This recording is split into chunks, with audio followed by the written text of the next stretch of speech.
Hello everyone, update 8.0 is coming out, and if you're not familiar with Wargaming's numbering system, this generally is by year, so the 8th series of updates is going to be for this year.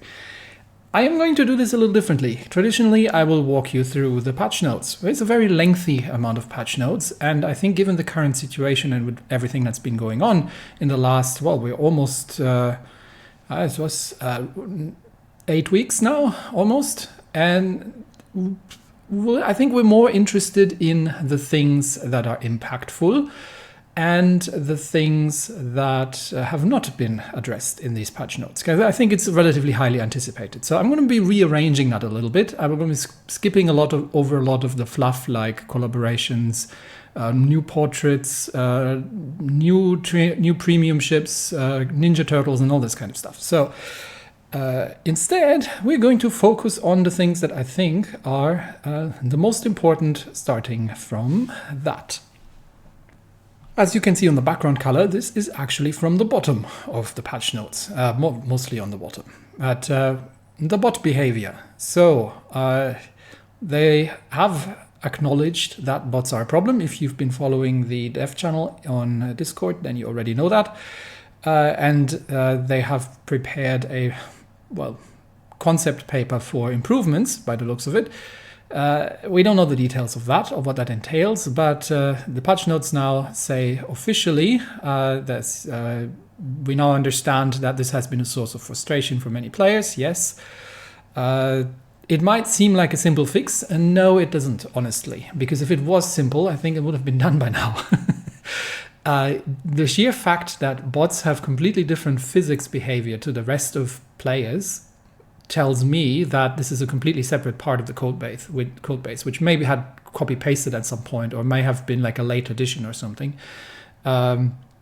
So yes, the bot behavior is definitely not trivial to fix. They are dedicating additional resources to address bot performance. So performance in this case, I think they don't mean how quick they are, but how effective they are and how representative they are. Meaningful adjustments will take time. We're actively working on solutions. Keep you informed as progress continues. So what does this mean?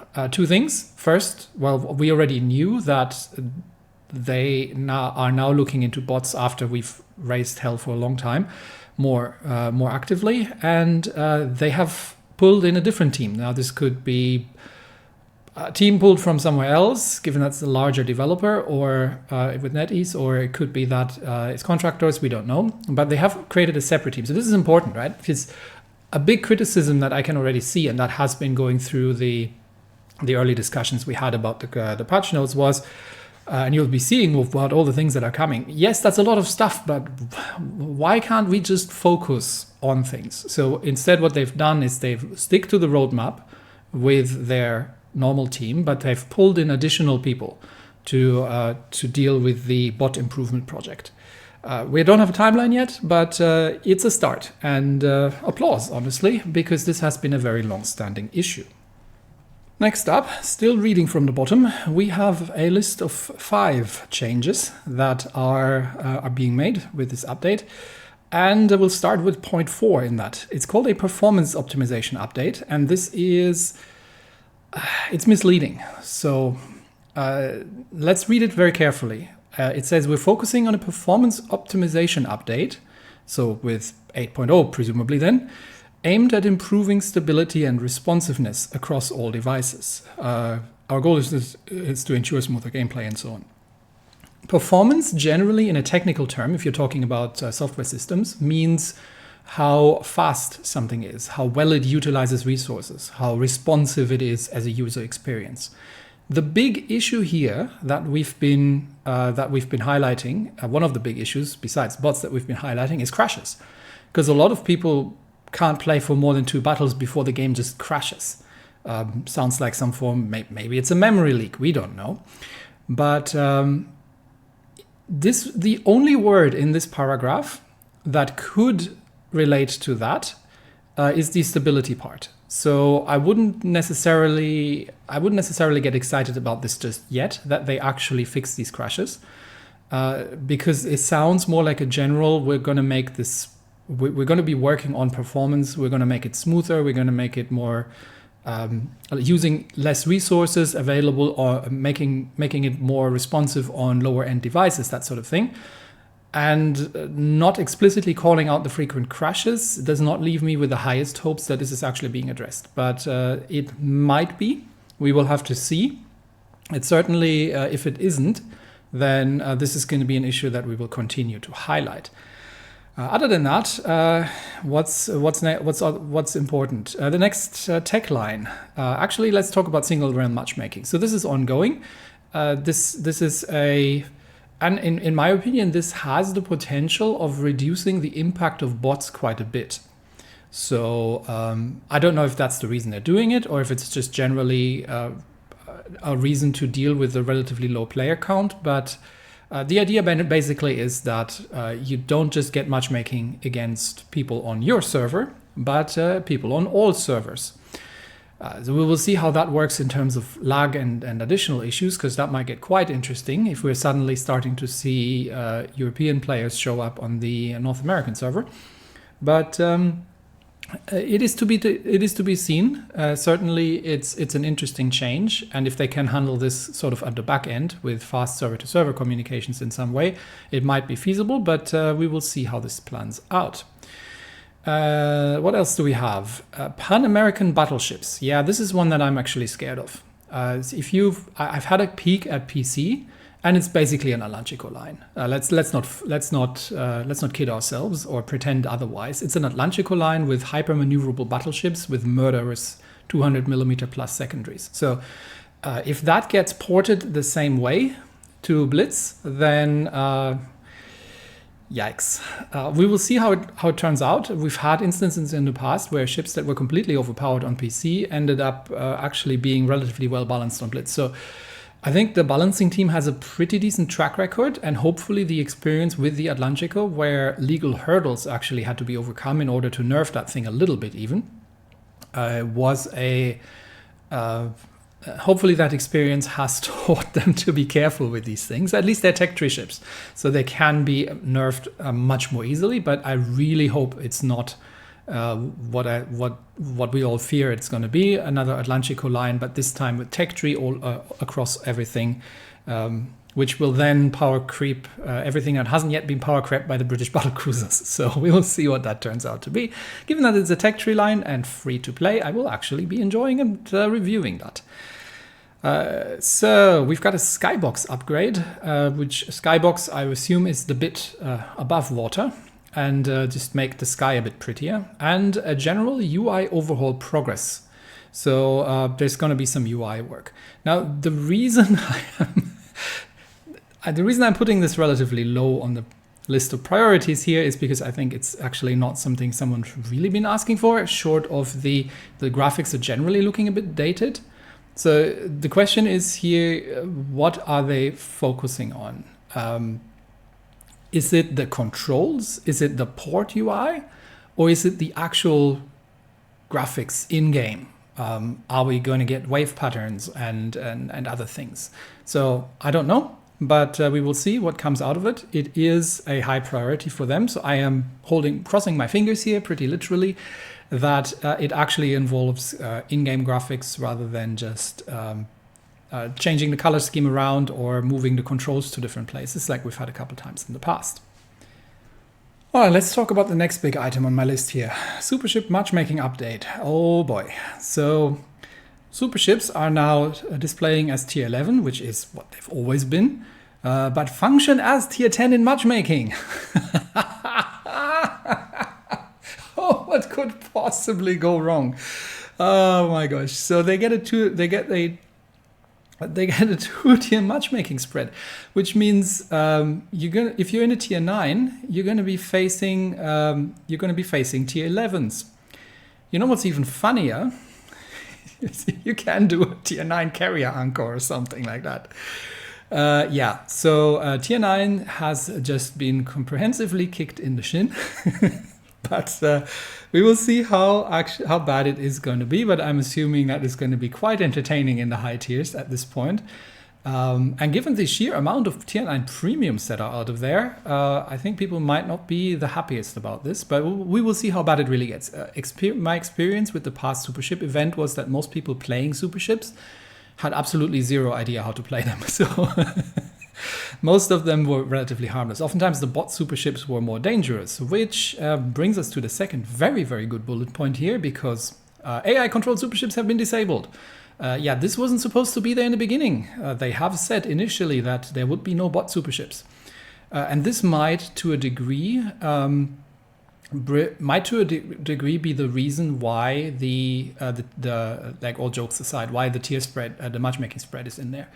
Because if you're not having bot Superships and someone is in a Supership and no one else is in a Supership, and we're trying to balance the distribution here, then we're gonna need more players in there. So that's where the spread comes from. But number 3 is fun and joy. The unlimited Supership slots. On the terms of, hey, we heard what could possibly go wrong, and added some what could possibly go wrong to what could possibly go wrong. The previous cap number of Superships per side has been removed. Yeah, you can now do triple Annapolis divisions. Yeah, tier 8 is. I see a massive resurgence in the popularity of tier 8, I would say. Oh boy, oh boy. And we're now, the matchmaking will now attempt to balance the number of Superships in each team for fairer matches. Yeah, good luck with that.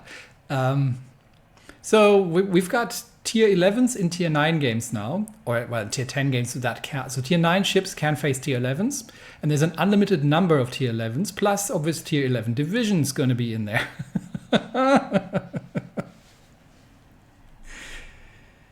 Which brings us seamlessly to the upcoming Supership season, which begins February 13th, so basically tomorrow, and runs for 2 months. We will get 4 new Superships. The Conde, which is some form of rapid reload supercruiser thing. Soviet destroyer Zorki, I have no idea what it can do, but I've heard it's terrifying. The battleship Hanover, which is sort of a super großer Kurfürst. And the British cruiser Edgar, which again I have no idea what that thing is. What thing is capable of, but we will join with the Satsuma and Annapolis in the lineup. And the cost for the Superships has been reduced. So I would assume that from probably the last 2 weeks of February, everything from tier 9 onwards is going to be mostly Superships, because people are going to get excited about these and play them, and then that's fine. We'll see how tier 10 will turn out, and maybe it's another case of cannon fodder basically, but we shall see. It's certainly going to get interesting. Hidden in a additional changes section are some very interesting points here, and again this is fairly down on the bottom. The Colorful Islands, or the LSD Islands as I like to call them, map update. Spawn points have been adjusted, alright, fair. But much more importantly, the island hitboxes have been fixed. So the terrain glitch has finally stopped. If you're not aware, the hitboxes besides the absolutely atrocious color scheme that makes it basically impossible to see anything on your minimap, the island hitboxes were so bad that even the bots were glitching through them. So you basically had bots sailing straight through islands, and it was just ludicrous. So that's apparently been fixed. There's a silver compensation. Now, this one I am not certain about, because I haven't bought a bundle in absolute ages. But it does say that if you get a duplicate ship from a bundle, so if you buy a bundle presumably that has multiple ships in it, and one of them you already have, then you will receive silver. I thought if you got duplicate premiums, it was gold, not silver, that you get. So I'm not sure if that is what this means. But if it does, then it'll be basically closing a bit of a loophole. And I always remember Sly47's posts where he pointed out that you could, with a discount, get basically free gold somewhere, or very discounted gold. So by buying a bundle of a ship that you already had, and then you got the gold. So I'm not sure if that's what this is, but we'll find out. And the maximum number of ships has been raised from 7 to 800. There is a surprisingly long list of bug fixes, and I think there's only really one that is important here, or that's really important here, and that's the camouflage fix for the Numancia. I think this was a Italian premium carrier or something like that. And if you put the historical camo, then the ship couldn't do anything. It couldn't launch planes or fire its guns or anything like that. I'm not sure if that was the one that it was, but I think it was. And that, well, sort of took a while because that's been around for quite a bit, if I remember correctly, but it's now fixed. So if you have one of these things, then you can now stick a historical camo on. The rest is mostly cosmetics, but a fair amount of smaller fixes like firing angles, main battery angles on the Ise. So quite a few smaller fixes, which is a good sign. Shows that because usually bug fixes where we fix the typo in the description. So it's a good sign to see a longer list of bug fixes. To me, if that continues, that they start putting these kind of small fixes into releases, that would be a good sign that there's more priority in the backlog handling when it comes to bug fixes and trying to burn down the number of small issues that don't require full release testing. And that's a good thing. So I'm very pleased to see a long list of bug fixes here. We are getting new Commonwealth cruisers, so that is going to be the even set of the tier. Nothing really exciting to say just from the announcement. If you want to look up what these ships are capable of, you can always look at the PC Wargaming wiki. But it sticks with the HE, powerful HE powerful HE combined with crawling smoke. And as such, sort of the better version of the British heavy cruiser kind of theme. But we'll see. I'll definitely be looking at these once I get my hands on them. And especially the tier 8 and the tier 10 are going to be quite interesting. So I'll be checking out if it's worth getting up there, especially with all the super ships around these days. And lastly, concealment changes. This, I think, was actually the opening item in the whole patch notes. A significant overhaul of the concealment system. And what are they doing? So when you're firing your main or secondary guns, the concealment will adjust to match the current firing range. Does that mean, and I haven't seen this change obviously yet, no one has, because it comes out except for the super testers, because it comes on in 8.0, but does this mean that if I'm firing my secondaries, the concealment will only be expanded to secondary range? That would actually be, I would say that will actually be negative, because I often use that to as a sort of poor man's radar and fire my secondaries to see if I'm becoming detected, which tells me that the ship I'm chasing is within my detection range. But it still works that way. It's just that I probably have to use the main guns for longer range. So if that's what it does, the reset of the concealment is the more interesting one. So it usually takes a while for concealment to go down after you've stopped firing your guns. If no enemy targets are within concealment range, the concealment value will revert to its original state after 3 seconds. So this is huge. This is a pretty huge change. So effectively, what I imagine this means is that if you're kiting, let's say you're in a fast cruiser and you're kiting, so you're shooting at enemies at the edge of your concealment range, you can basically blink in and out of existence very rapidly. So you're firing, but because you are sailing away from the enemy ship, you can get out of their concealment range pretty quickly. Then within 3 seconds, your concealment goes down, which means you can then slow down again, fire from stealth, and then basically wait for speed up again, and after 3 seconds you're back outside of detection range, and there you go, Bob's your uncle, and you're no longer detected. If the enemy target remains within range, so if the enemy is within your detection range, we've got the regular 20-second timeout. If you destroy the target, then it resets earlier again. So if you're sinking a ship that was spotting you, you basically become undetected within 3 seconds if no one else is within detection range. Or if you are getting behind an island, for example. So that is a much faster concealment change. Any ship that relies on stealth, for those, that is a huge change, I think, if this is how it's going to be playing out. For other things, it probably doesn't matter that much, but concealment, I think, is going to be a big play in the future, and that is going to be a very interesting. It's going to be a very interesting challenge for players who are not having a good amount of map awareness, because you're going to not be seeing an awful lot of the enemy team at all times. So it also potentially puts certain restrictions on things like rapid firing cruisers when it comes to positioning, because they might. I'm just theorizing here.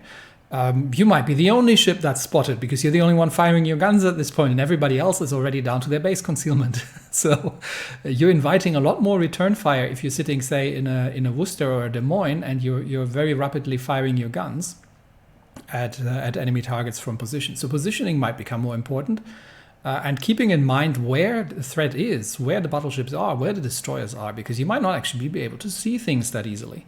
So that's an interesting one. Anyway, there are a couple more changes in there. There's like a fast mode, which might just be a shorter battle duration.